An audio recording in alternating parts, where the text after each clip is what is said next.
할렐루야, 할렐루야, 할렐루야. 우리 같이 말씀 보도록 하겠습니다.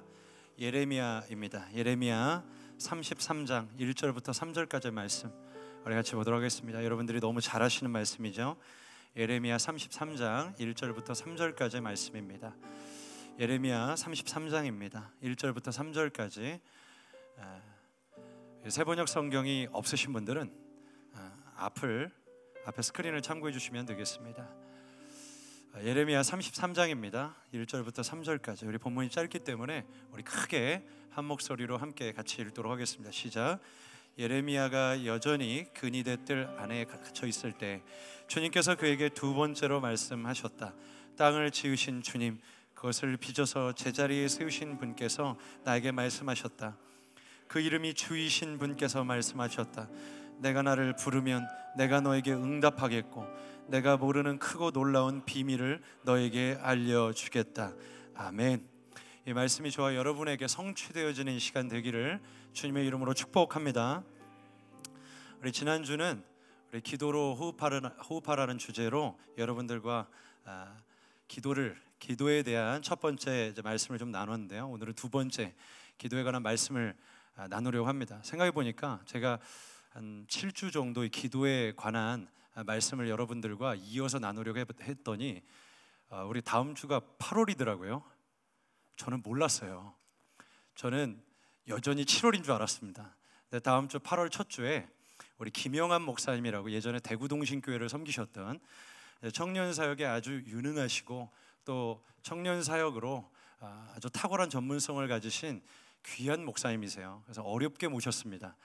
그래서 여러분들이 꼭 빠지지 마시고 다음 주에 꼭 오셔서 귀한 말씀 나누시고 또 8월 달에는 우리 강은도 목사님 그리고 세계적인 명강사 우리 김영성 목사님이 오셔서 말씀을 나눠주실 예정입니다. 저는 언제 하냐고요? 셋째 주에 합니다. 그래서 이렇게 8월에 이제 말씀에 깊이 우리가 우리 자신을 담금질하는 귀한 계기가 되기를 주님의 이름으로 축복합니다. 기도에 대한 두 번째 말씀을 좀 나누려고 합니다. 제가 얼마 전에 개인적으로 가까이 지내는 한 사역자와 통화를 했습니다. 저희 공동체는 외무부와 내무부로 나뉘어져 있는데 보통 내무부는 교회를 섬기는 사역자들이고 외무부라 함은 외국에 있는 교회 내지는 혹은 특수한 사역을 맡고 있는 사역자 등등을 얘기합니다. 저는 내무부입니다. 내무부에서 사역을 하고 외무부에서 사역하는 한 사역자와 얘기를 했는데 이 사역자는 지방에 있는 한 애육원에서 일을 하는 사역자예요. 근데 사연 많고 그늘지고 주름진 인생을 산 어린 아이들과 함께 살면서 몸을 의탁할 곳 없는 고아들을 다 받아다가 함께 사는 아주 귀한 사역을 하는 귀한 사역자입니다. 근데 그러다 보니까 제가 겪는 이 사역의 현장에서 겪는 어려움이랑 이 사역자가 사역의 현장에서 겪는 어려움은 같을까요? 다를까요? 전혀 달라요. 그러니까 체감하는 바도 다르고 그리고 생각하는 바도 많이 다를 수밖에 없어요. 그런데 이 사역자가 자기가 최근에 겪는 어려움에 대해서 저에게 나눠주는데 참 인상 깊었습니다. 왜냐하면 이제 몸을 기댈 곳 없는 이제 상처 많은 고아들이 와서 함께 사는데 그러다 보니까 웃지 못할 참 가슴 아픈 사연들이 참 많은 거예요. 살다 보면 참 이해하지 못할 만한 해프닝도 많고 상식적인 범위 내에서 이제 받아들이기가 참 어려운 일들도 좀 많습니다. 근데 시설에 사는 한 어린 아이인데 아마 초등학생이었던 것 같아요. 근데 이 학생이 학교를 가기가 너무 싫었던 거예요. 저도 늘 그랬습니다. 그렇지만 학교를 안 간 적은 몇 번 없거든요. 근데 이 아이가 학교를 안 가야 되겠다라는 생각을 하고 무슨 사정인지는 모르겠지만 어디로 숨어버린 거예요. 그러니까 이 사역자는 찾겠죠. 당연히 학교 전화했더니 얘가 안 왔다는 거예요. 그러니까 여기저기 다 둘러봐도 없어요. 막 방마다 다 문을 두들기고 어디를 찾아봐도 없는데 혹시 하는 마음에 창고를 들어갔대요. 근데 혹시가 역시가 된 거예요. 거기 가면 강당에서 어쩌다 한 번씩 쓰는 의자들을 쫙 깔아놓고 어떤 곳은 이렇게 높이 쌓아놨는데 그 밑에 들어가서 그 몸집이 작은 아이가 숨어 있는 거예요. 여러분 이해가 되세요? 얼마나 학교 가는 게 싫었으면 이해는 돼요. 이해는 됩니다. 근데 전 그렇다고 학교 가기 싫어서 의자 밑에 숨어가지고 덜덜 떨고 있었던 적은 없거든요. 근데 이 아이가 도대체 왜 그러나? 아니 도대체 무슨 사정이 있길래 이러나? 그리고 사역자가 잘 이제 달래가지고 이제 사무실로 끌고 가서 얘기를 하기 시작한 거예요. 그런데 여러분 아시잖아요. 굴곡지고 사연 많은 이런 상처 많은 인생들은 자기 이야기를 전혀 잘 못합니다. 이게 굉장히 힘든 작업이에요. 근데 이 아이도 그랬는가 봐요. 그래서 이제 협박도 하고 회유도 하고 설득도 해가면서 얘한테 너 왜 도대체 학교를 안 간 거냐고, 도대체 왜 그런 거냐고. 그랬더니 이 아이가 대답을 안 해요. 입을 굳게 다물고 왜 그랬는지 도대체 영문을 모르겠는 거죠. 아무리 묻고 또 물어도 굳게 닫힌 입술은 30분 동안 열리지 않습니다. 여러분, 사람이 30분 동안 묻는 질문에 대답을 안 하면 사람이 진이 빠져요. 그죠? 진이 빠져요. 더 이상 하고 싶지가 않아요. 근데 이 아이가 30분 동안 말을 안 하고 그렇게 물어도 대답을 안 하던 아이가 시간이 조금 지나니까 자기가 왜 학교를 갈 수 없었는지에 대해서 조금 몇 마디 털어놓기 시작하더라는 거예요. 근데 이야기를 딱 듣고 도대체 왜 이런 이야기를 말만 하면 될 거 가지고, 와서 힘들면 힘들다, 어려우면 어렵다 얘기하면 될 거 가지고 왜 얘기를 못하고 의자 밑에 덜덜 떨고 있어야만 하는 걸까? 이것 때문에 굉장히 가슴이 아팠답니다. 근데 애들이 이러고 나면 일할 의욕도 안 생기고 그냥 일이 손에 안 잡힌다는 거예요. 그러면서 저한테 사실 애들이 나가서 사고치고 여기저기 가서 그냥 참 가슴 아픈 일 온갖 사고를 다 벌이고 다녀도 그냥 참을 수 있다는 거예요. 그런데 진짜 마음이 힘들 때는 언제냐면 자기가 괴로우면 괴롭다, 힘들면 힘들다, 나 도움이 필요하면 도와달라 이 말을 한마디 못 해가지고 그냥 생으로 혼자 고생을 하고 어려움을 당해야 하는 아이들을 볼 때마다 그렇게 마음이 무너진대요. 왜 그러냐? 이게 적지 않은 시간 동안 부모 노릇을 해왔거든요. 분명히 부모는 아니죠. 하지만 오랜 시간 동안 자기가 할 수 있는 모든 걸 다해서 마음 주고 그리고 시간을 쏟아서 아이를 섬긴 거예요. 그래가면서 부모 노릇을 했는데 결국 얘와 나는 가까이 갈 수 없는 어떤 관계 벽이 있어서 서로 감정을 나누고 소통한다는 게 불가능한 거였구나 라는 결론에 딱 다다르면 그렇게 마음이 힘들고 어렵다는 거예요. 나 이거 왜 하나? 나 이 사역을 왜 해야 되나? 라는 생각이 참 힘들고 어려워져서 사역을 내려놓고 싶을 때도 있다라는 이야기를 제가 전해 들었습니다. 여러분, 한 사역자의 이야기를 쭉 들으면서 참 느껴지는 게 많았습니다. 저도 참 이해가 가는 게, 제 자식과 한솥밥 먹고 오랜 시간 문제없이 살았다 할지라도 내 자녀가 내 앞에 와서 아빠 나 힘들어요, 나 울고 싶어요, 나 괴로워요 라는 얘기 한마디를 못해요.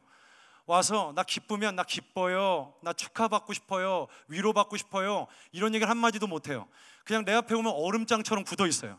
여러분, 그런 자녀를 아비 된 자가, 어미 된 자가 그냥 눈으로 봐야 되는 것, 이게 얼마나 고통스럽고 힘든 일인지 여러분은 다 공감을 못 하실 거예요. 굉장히 그것은 괴롭고 힘든 일입니다. 왜냐하면 그게 왜 고통스러운 일이냐면 내 자녀가 나를 전혀 친밀하게 생각해 주지 않는다는 이야기 아니겠어요? 그러니까 이것이 굉장히 관계에 큰 고통이 됩니다. 여러분, 저는 문득 이 이야기를 들으면서 하나님 아버지, 우리의 기도를 듣고 간구를 들으시는 하나님의 아버지의 마음이 과연 어떨까라는 생각이 들었습니다. 여러분, 생각해 보십시오. 우리가 매주 1년 52주 동안 이 자리에 나와서 좋든 싫든 일단 예배 시작할 때 뭐예요? 주기도문해요. 그죠? 예배를 끝날 때 주기도문 하는 것도 있지만 여러분, 주기도문을 할 때 첫 소절이 뭐죠? 하늘에 계신 우리 아버지, 하늘에 계신 우리 아버지라고 고백을 합니다. 다 하나님을 아버지로 섬겨요. 왜냐하면 우리는 하나님의 자녀니까. 그런데 그렇게 예배 때마다 고백을 하지만 솔직히 우리의 기도를 정직하게 돌아보면 어떻죠? 우리가 우리의 감정과 마음을 하나님 앞에 진솔하게 쏟아 우리가 하나님 앞에 기도하기보다는, 그런 자녀의 기도를 하기보다는 입을 딱 닫고 굳게 닫힌 입술이 30분째 아주 질기도록 열지 않는 한 고아아이의 이런 상처받은 내면처럼 우리가 이 자리에 앉아서 예배를 참석하지만 절대 하나님 앞에 내 감정을 드러내놓고 이야기할 줄 모르는 이런 고아의 기도를 드리는 때가 얼마나 많은가라는 생각을 제가 해보게 됐습니다. 여러분, 우리가 겨우 몇 마디 뱉고 이 자리에서 굳게 입 닫고 그래 나는 마음으로 기도해, 하여튼 별 수단으로 다 정당화해가면서 예배는 참석하지만 결국 마음 빼고는 다 하는데 마음 하나 드리지 않아서 고아의 기도를 드리는 경우들이 얼마나 많느냐는 겁니다. 여러분, 솔직히 예배 이 자리에 나와서 예배 처음부터 끝까지 예배 인도자가 여러분 두 눈 시퍼렇게 뜨고 우리 전심으로 하나님을 찾고 구하자고 예? 온 마음으로 하나님을 찾고 구하자는 멘트는 아주 매주 아주 신실하게 해요. 그죠? 그런데 어떤 경우는 우리 마음을 다해 기도하자 그러면 도대체 마음을 다해 기도하자는 게 뭔지도 모르겠고, 마음은 다하기는커녕 기도할 마음이 안 생기는데 뭘 어떡하겠어요? 그러면서 앉아가지고 그냥 눈만 멀뚱멀뚱 뜨고 있는 경우들도 굉장히 많습니다. 슬쩍 눈 감았다가 실눈 뜨고 옆에 보니까 옆에 사람들은 머리를 앞뒤로 흔들어가면서 열심히 기도는 해요. 이렇게 열심히 기도는 하고 있는데 지루해서 눈은 뜨자니 이건 뻘쭘하고, 그러다가 어쩌다 인도자랑 눈 마주치면 더 뻘쭘해요.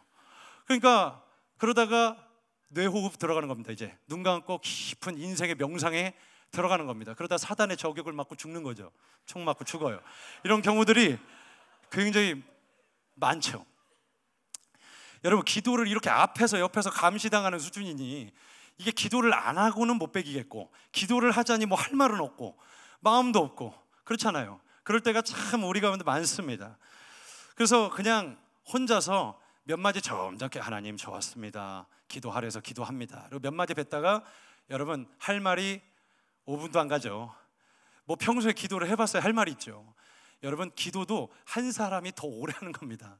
기도를 평소에 안 하던 사람 보고 너 30분 기도해봐 그러면 다 총 맞아요. 근데 이렇게 몇 마디 뱉고 나면 할 말이 없어가지고 뭐 해야 되나, 그리고 그냥 멍하니 앉아있는 지체들도 참 많죠. 그러다 렘수면 들어갑니다. 아주 푹 자고 축도할 때 일어나서 이제 그때부터 밤을 새고 노는 지체들도 많습니다. 여러분, 상황이 계속 이렇다 보니 기도할 때마다 마음을 다해 기도하고 하나님과 마음과 마음이 닿아서 전심과 전심이 만나서 교통이 이루어지고 교제가 이루어진다기보다는 어떻죠? 점점 자연스럽게 기도에 대한 거부감과 부담감만 계속 늘어가는 겁니다. 왜 이렇게까지 하면서 기도를 해야 되나라는 생각 때문에 기도 시간이 아주 거의 극기 훈련 시간이 돼버리는 그런 지체들의 이야기도 참 주변에서 많이 듣습니다. 여러분, 한 사역자와의 아주 짧은 통화였지만 여러분, 우리가 마음을 쏟아내지 못하는 우리의 얼어버린 심령이 하나님 앞에서는 가장 큰 아픔일 수도 있겠구나라는 묵상이 제 안에 되었습니다. 여러분, 이렇게 얼어버리고 그리고 상한 우리의 심령이 완전히 깨어지고 우리의 감정을 하나님 앞에 강력하게 호소하는 탁월한 방법이 하나 있는데 그게 바로 부르짖는 기도입니다. 저를 따라해 주시면 좋겠습니다. 부르짖는 기도. 좀 더 크게 해보세요. 부르짖는 기도. 부르짖는 기도는 우리의 감정을 하나님 앞에 호소하는 가장 탁월한 방법입니다. 그런데 문제는 뭐냐? 적지 않은 교회와 믿는 자들 사이에서 이 부르짖는 기도에 대한 거의, 이건 지나친 말이 아니에요, 거의 무조건적인 거부감이 있습니다. 그러니까 부르짖어 기도하는 것에 대한 거부감을 넘어서 위험하다고까지 생각을 하는 그런 일부 교회들이 있습니다. 참 안타까운 일이죠. 근데 이해는 되는 게, 믿는 우리야 그거 보면서 참 뜨겁네, 은혜롭네 하지만 여러분, 안 믿는 사람이 여기 와서 우리 기도하는 거 본다고 생각해 보세요. 그리고 신앙의 연조가 짧아요. 지금 믿은 지 얼마 안 됐단 말이에요. 여기 와서 우리 기도하는 거 보면 갑자기 이상한 마음이 들어요. 어제 이제 신앙의 연조가 짧은, 아직 이제 믿음의 길이가 얼마 안 되는, 믿음의 여정을 시작한 지가 얼마 안 되는 남자 청년 둘과 함께 이 얘기를 나눴습니다. 니네 처음 교회 왔을 때 우리 교회 청년들 기도하는 거 보고 어떤 생각 들었어? 그랬더니 이건 진짜 사입이다라는 생각이 들더래요.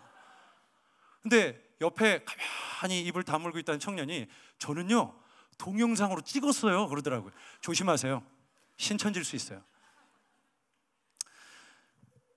여러분, 그렇게 우리가 기도하는 모습들을 보면 이상해 보이는 게 당연해요. 그렇죠? 가만히 보면 우리 막 뜨겁게 기도하고 막 통성 기도하고 막 부르짖어 기도하는 모습들 보면 그냥 자연스럽게 누가 설명해 주지 않았는데 갑자기 PD 수첩 떠올라요. 그리고 갑자기 막 좀 더 막 극적으로 막 기도하는 애 보면 막 기도의 행위가 있어요. 옆에 가면 죽을 것 같은 막 톱니바퀴를 돌리는 애들이 있거든요. 그러면 어떤 생각이 드냐면, 누가 설명해 주지 않았지만, 누가 그렇다라고 비유하지도 않았지만 갑자기 머릿속에 작년에 본 구해줘라는 거의 뭐 공포 호러 드라마가 생각난단 말이에요. 그러니까 지금 우리가 하는 이 부르짖는 기도가 사람들이 보기에 그래요. 그러니까 이 상황이 이렇다 보니까 어떤 사람들이 이래서야 안 믿는 사람들에게 덕이 되겠냐. 그러니까 굳이 이렇게 소리내서 기도하는 건 좀 옳지 않다. 그러면서 하나님이 귀가 막히셨냐? 하나님이 마음을 다 받으시는데 마음으로 기도하면 됐지 무슨 소리로 기도하냐? 그냥 마음으로 기도하라고. 그리고 마음대로 자요. 마음으로 기도한다더니 마음대로 잔다고요.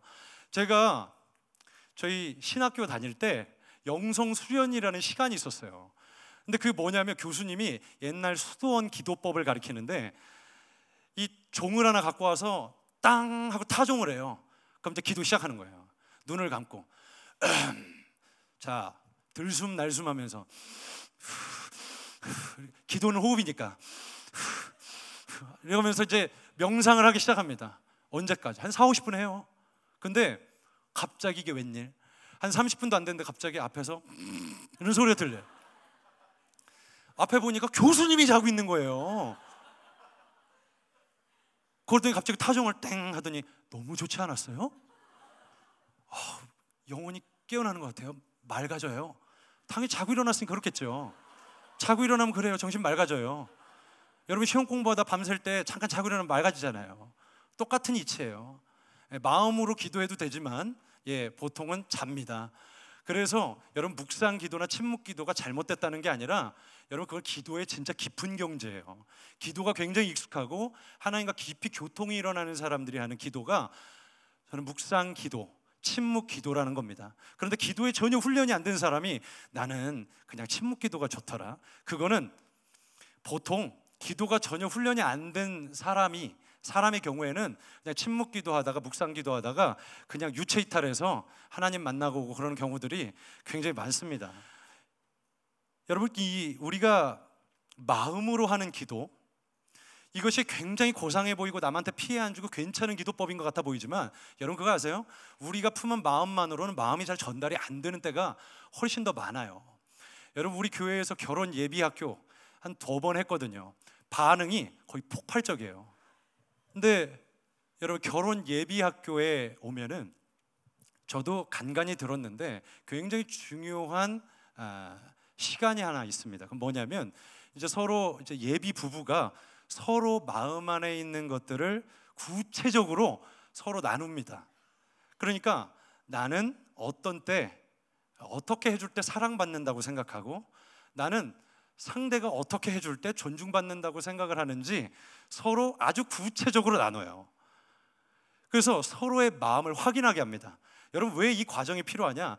서로 막연하게 내 마음을 알 거라는 기대는 오해만 불러일으킵니다. 갈등만 불러일으키기 때문에 그래요. 저도 결혼 생활을 하면서 그런 오해가 생길 때가 참 많았는데 저는 어떤 때 상대가 나를 정말 존중해 주는구나, 나를 정말 사랑하는구나 언제 느끼냐면 저를 혼자 있게 해줄 때, 그때 굉장히 저 사람이 나를 정말 배려해 주는구나라는 생각을 할 때가 있어요. 혼자 있을 수 있도록 장소와 시간 그리고 물질까지 이렇게 배려해 준다면 더 좋죠. 그런데 저희 아내는 함께 있을 때 사랑을 느껴요. 그러니까 정반대인 거죠. 근데 저는 저희 아내가 저와 같다고 생각을 한 거예요. 제 마음 안에는 아내를 사랑하는 마음이 분명히 있습니다. 아내를 존중하는 마음이 분명히 있어요. 근데 저는 어떤 때 존중받는다고 생각을 하냐면 혼자 있을 때. 그러니까 아내도 어떤 때 존중을 받는다고 생각을 의례 짐작한다 했냐면 혼자 있게 해줘야 되겠다. 아주 혼자 있게 해줘야 되겠구나. 그리고 그냥 조용히 나가서 여보 오늘은 혼자 있어 나갈게. 그러고 나갑니다. 근데 저희 아내는 난색을 표하는 거죠. 여보 그럼 문 벌써 삐릭 하고 닫히고. 그 다음 날이 됐습니다. 저희 아내는 정말 사랑해요. 그런데 저희 아내가 힘들어 보입니다. 힘들구나. 혼자 있어. 아주 혼자 있어. 그리고 문을 열고 나가버리는 거죠. 그래서 저희 아내가 당연히 겪었을 심적인 어려움은 컸겠죠. 저는 제 식대로 배려한 거예요. 여러분 제 마음 안에는 분명히 저희 아내를 존중하고 배려하는 마음이 있어요. 그런데 제 식대로 한 거예요. 여러분 서로의 마음을 구체화해서 서로 대화로 나누지 않으면 오해와 갈등이 생깁니다. 여러분 그런데 우리가 이렇게 굳이 우리의 마음을 하나님 앞에 다 읊어가지고 하나님 앞에 내 마음을 다 얘기해 하나님이 알아들으시는 분이라면 전혀 성경적이지 않은 얘기죠. 우리가 아무 얘기하지 않아도 우리 머리털까지 세신 하나님께서는 우리의 스치는 생각까지도 아시고 우리의 잠깐 품은 마음도 잘 아시는 분이십니다. 그런데 왜 우리 마음을 굳이 하나님 앞에 쏟아내고 왜 하나님 앞에 부르짖어 기도해야 하는 건가? 여러분, 하나님은요, 성경에 보면 우리가 그냥 마음만 가지고 있는 걸 별로 기뻐하지 않으세요. 감사하는 마음이 있지만 실제 우리가 감사의 행위를 하지 않으면 하나님 그것을 기뻐하지 않으셨어요. 문둥병 10명을 고쳐주셨을 때 9은 오지 않고 1명만 와서 감사의 표현을 하고 고백을 하죠. 근데 주님께서 그러시잖아요. 나머지 9은 어딨냐? 그 사람들 마음 안에 감사한 마음이 없었을까요? 있었을 거라고요. 근데 주님은 우리가 우리의 감정을 마음의 자리에만 머무르도록 두는 것을 별로 기뻐하시지 않습니다. 우리가 마음을 다해 찬양하고 마음을 다해 기뻐하는 것을 하나님은 몹시 기뻐하시는 하나님이시라고 성경은 말하고 있어요.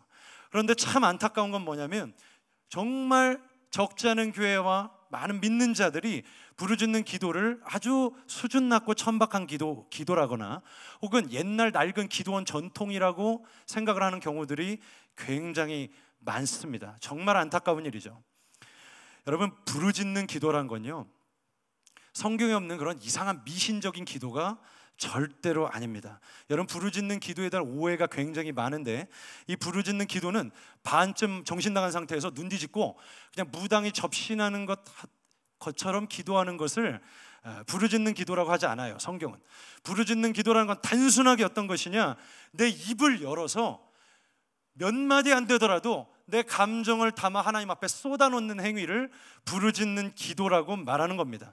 그래서 때때로는 어떤 사람들은 주여만 1시간 동안 외쳐요. 어떤 사람은 2시간도 외쳐요. 그런데 그 안에 내 입으로는 다 설명하지 못할 많은 기도의 제목과 내용들을 그 주여라는 외마디 외침에 다 담는 거예요. 그리고 누구에게도 설명하지 못할 이 그늘진 심령을 그 안에 다 담아서 주여라는 이 외마디에 다 담아 하나님께 내 감정을 쏘아 올리는 겁니다. 그래서 직통으로 하나님께 내 마음을 쏘아 올리는 것, 그것이 바로 통성기도, 부르짖는 기도의 특징이에요.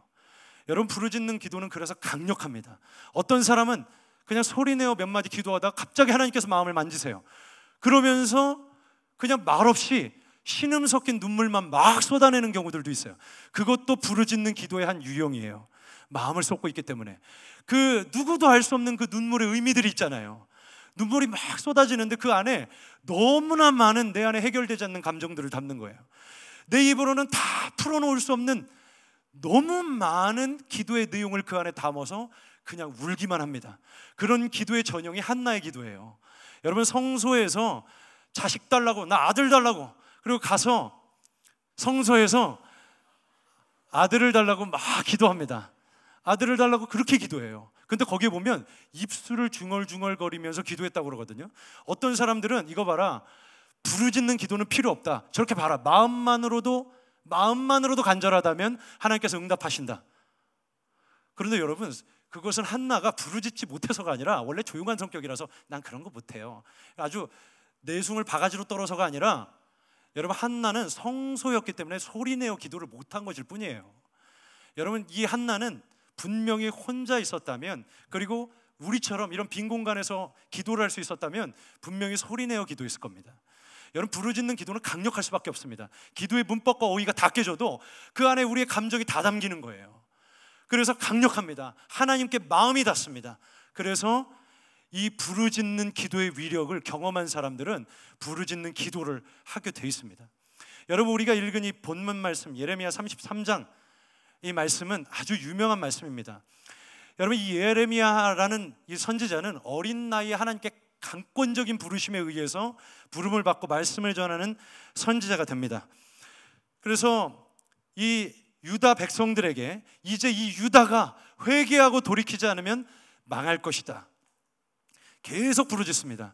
여러분, 이스라엘 역사가 얼마나 한국의 역사와 비슷한지, 나라가 두 동강이 났죠. 그리고 북쪽은 망하고 남쪽만 이제 두 지파만 겨우 남아가지고 겨우겨우 명맥만 유지하고 있는 그런 상황인데, 이제 이 선지자 예레미야가 나타나서 이제 이 나라가 망할 것이다 라고 예언을 하기 시작하는 거예요. 회개하지 않으면 이 나라도 북쪽과 같이 망하게 될 것이다. 누가 그 예언을 좋아했겠습니까? 당시에 거짓 예언자들이 망하지 않는다, 평안하다, 하나님의 성전이 저기 멀쩡히 서 있는데, 하나님의 임재가 있는데 결코 이 나라는 망하지 않는다, 그 이야기에 온 백성이 기만을 당했어요. 그 왕도 속았고 모든 백성이 다 속아서 아무리 하나님의 말씀을 힘있게 전하는 예레미야의 소리를 누구도 귀 기울여 들을 생각을 안 했습니다. 그리고 유다의 마지막 시드기야 왕이 왜 그랬는지 모르겠지만 이 예레미야의 예언을 듣습니다. 우리나라가 어떻게 되겠냐 이렇게 묻는데 예레미야가 아주 의외의 이야기를 하죠. 이 나라는 망할 겁니다.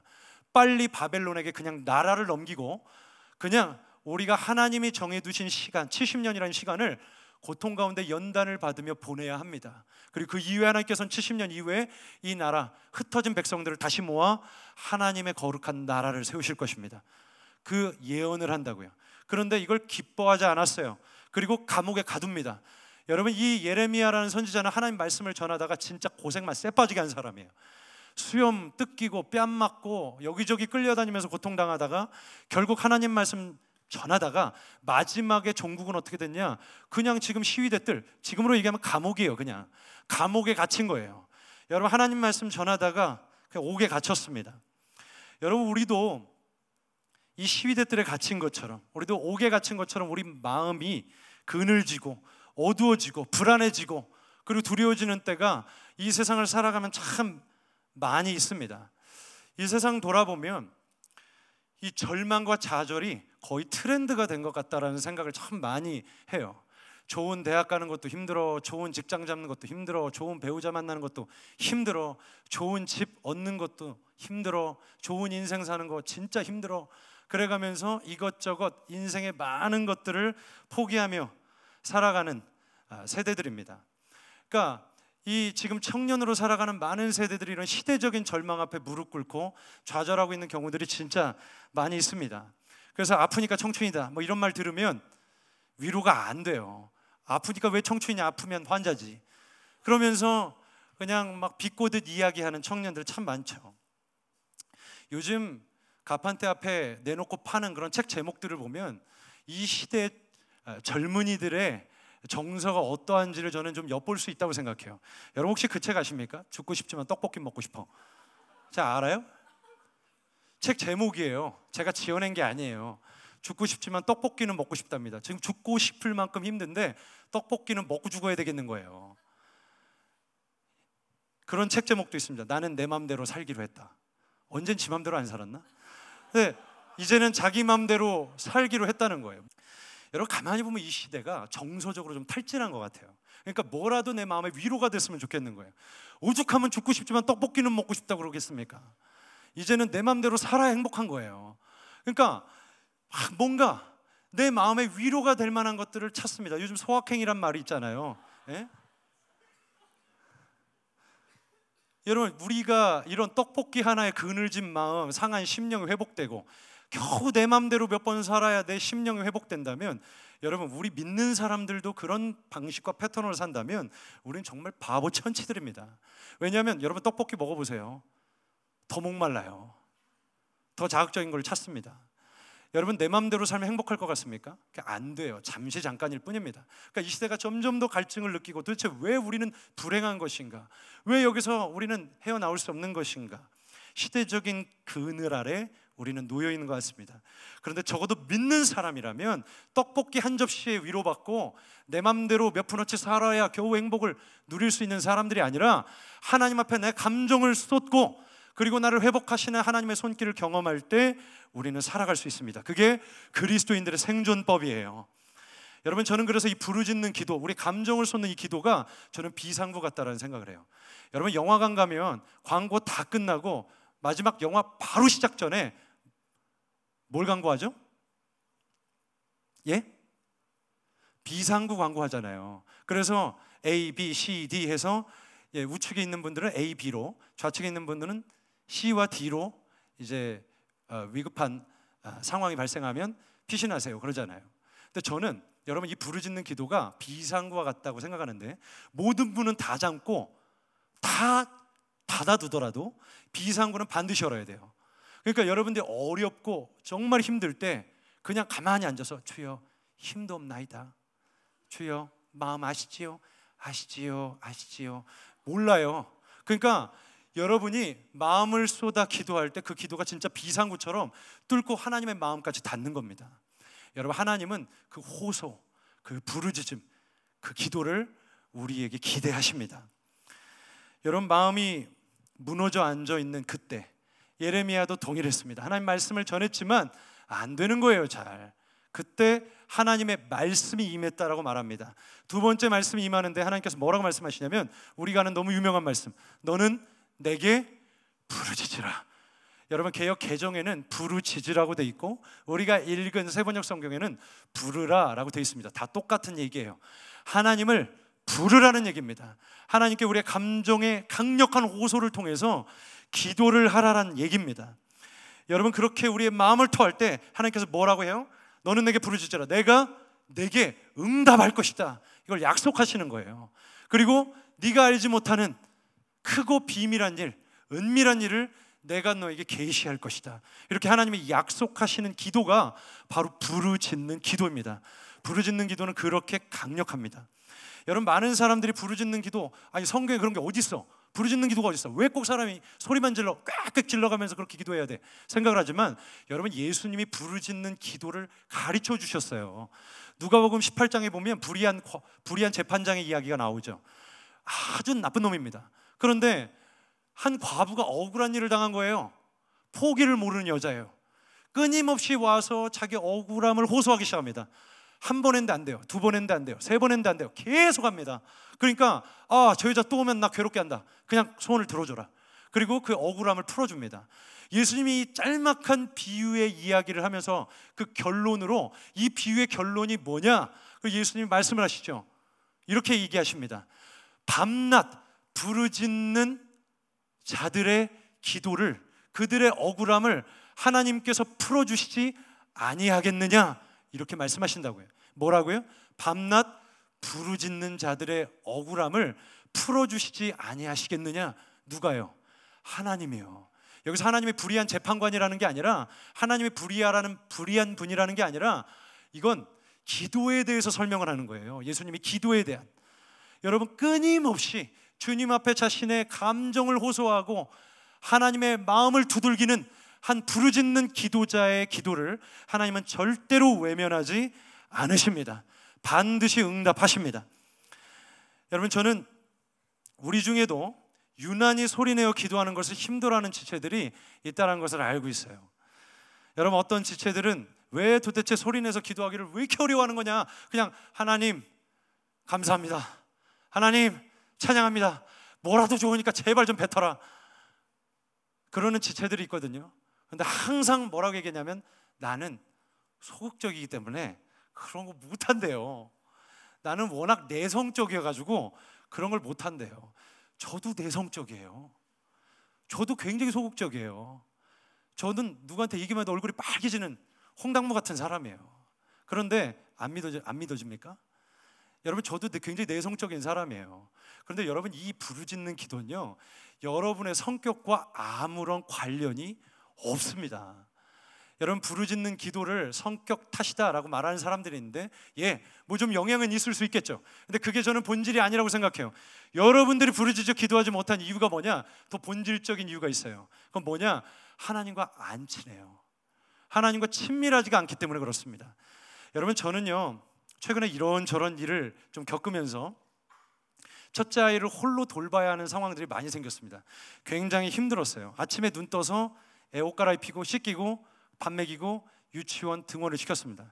애 머리를 묶을 줄 몰라가지고 분명히 뒷머리를 묶었는데 옆에가 흘러내려와가지고 이러고 늦어서 막 뛰면 이게 머리가 부채꼴이 돼요. 이렇게 앞머리가. 그러면 유치원 선생님이, 아버님 애쓰셨어요, 그냥 저한테 맡기세요, 됐습니다. 그리고 이제 애를 데리고 가곤 했습니다. 그러니 이게 뭐 애 키우는, 한번 해보지 않았던 일을 막 해야 되니 얼마나 힘들었겠어요. 아침에 처음에는 내 아이만큼은 꼭 건강을 책임질 거야, 그러면서 열심히 볶아주던 밥이 시리얼로 바뀌기 시작했습니다. 시리얼을 많이 먹였어요. 그리고 그냥 우유 말아주고 대충 빵에 잼 발라주고 이러면서 유치원을 보냈는데 이게 힘들어서 그런 거예요. 그리고 밤에는 애가 돌아오면 그냥 애랑 놀아주다가 겨우 눕혀서 이제 잠을 자곤 했습니다.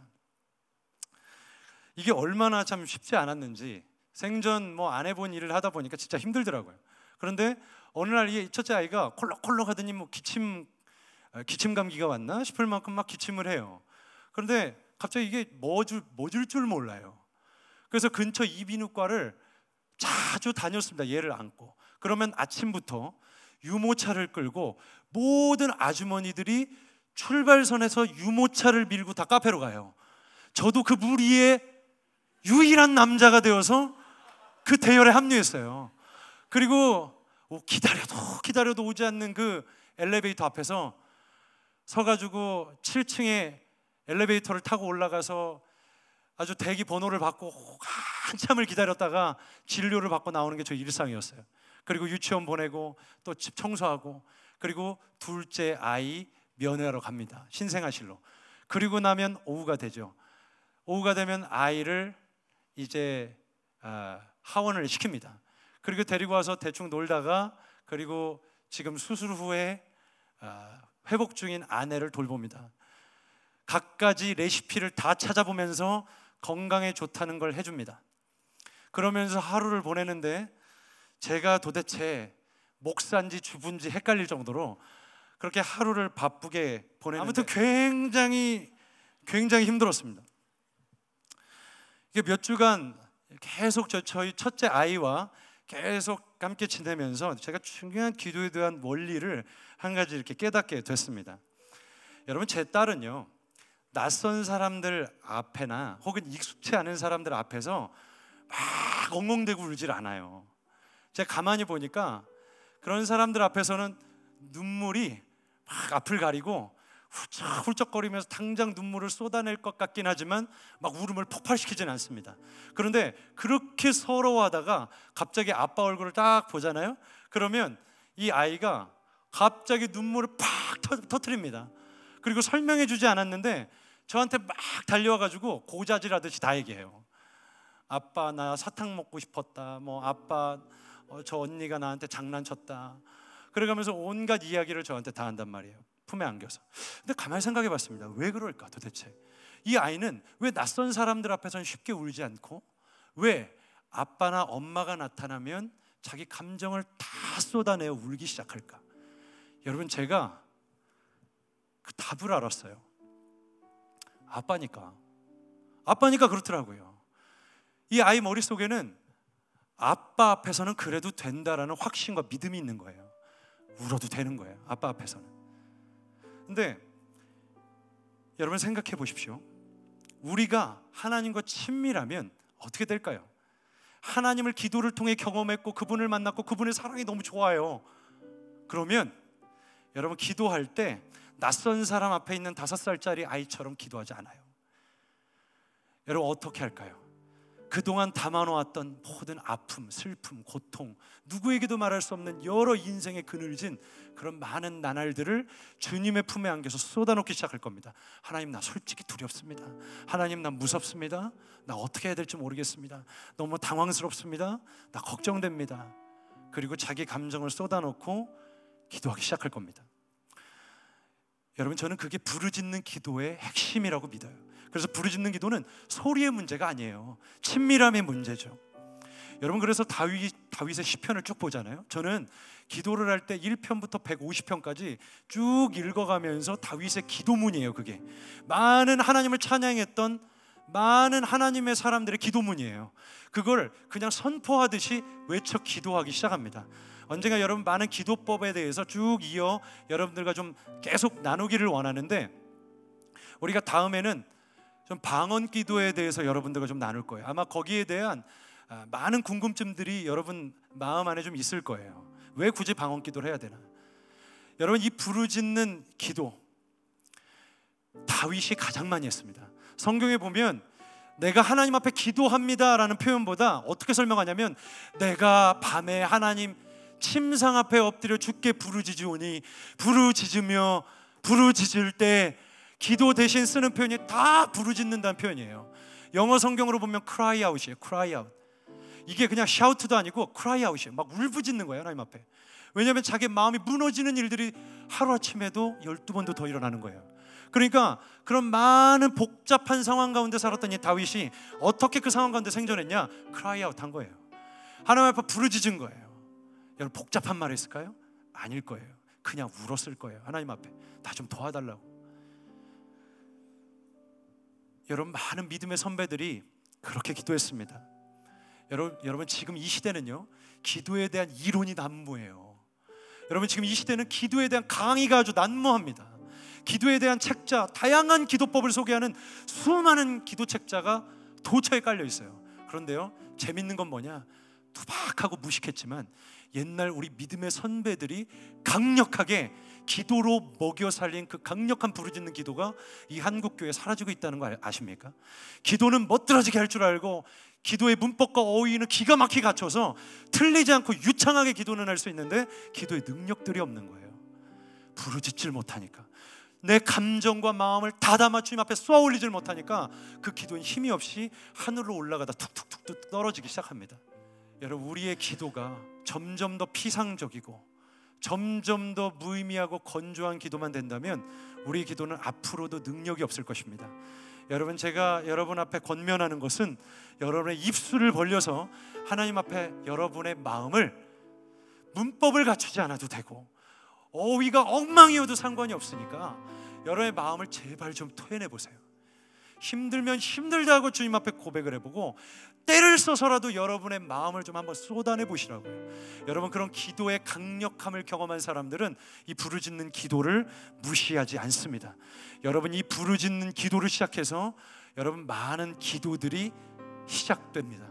방언 기도, 그리고 듣는 기도, 선포 기도, 많은 기도들의 기본이 되는 게 이 부르짖는 기도예요. 여러분, 부르짖을 줄 모르면 여러분의 기도는 반쪽짜리입니다. 여러분, 한국 교회는 상하고 통회하는 이 심령을 주님 앞에 쏟아놓는 이 한 맺힌 기도를 통해서 이 기도로 온 국민들을 먹여 살리고 이 나라를 영적으로 건설했어요. 많은 믿음의 사람들이 산에 올라가 들로 가 강으로 나가서 무식한 기도를 주님 앞에 올렸습니다. 그 기도는 우리 가정을 향한 애통함, 내 인생을 향한 두려움, 많은 감정들이 하나님 앞에 기도라는 형태로 주님의 제단 앞에 올려졌습니다. 하나님은 그 기도를 기쁘게 받으시고 그들의 기도 가운데 응답으로 함께 주셨어요. 여러분, 저는 이 ICC가 부르짖는 공동체가 되기를 축복합니다. 부르짖는 여러분이 되시기를 축복합니다. 여러분의 마음을 주님께 쏘아 올리는, 그래서 하나님과 직접 교통이 일어나는 바로 그 기도의 사람들 되시기를 주님의 이름으로 축복합니다. 우리 시간 함께 찬양하며 우리 기도했으면 좋겠습니다.